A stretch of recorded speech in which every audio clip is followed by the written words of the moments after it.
Hello everyone, I'm Jen. Welcome to my YouTube channel. Don't forget to click subscribe.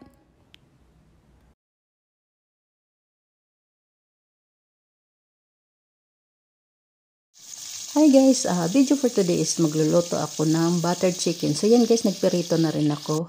Ang ginamit ko pala ditong chicken guys is thigh fillet part. And then magpainit na rin ako ng kawali. At ilagay ko na rin yung mantikilya. So yan guys, tinuto na rin yung mantikilya. Isunod ko na rin paglagay yung garlic.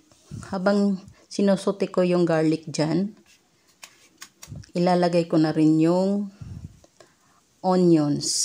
So habang nilagay ko yung onions guys, kasi ginamit ko palang onions dito is isang buong malaki.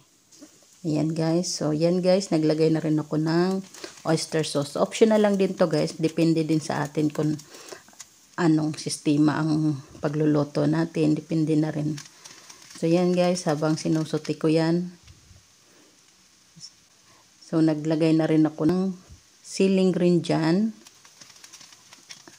At inad ko na rin yung red bell pepper at water. And then ilagay ko na yung pinirito kong chicken.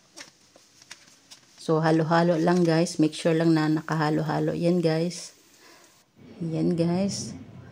Yan final touch guys. Napakasarap niya guys. Naubos agad.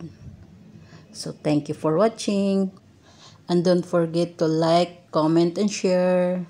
Ingat po tayong lahat. God bless us all.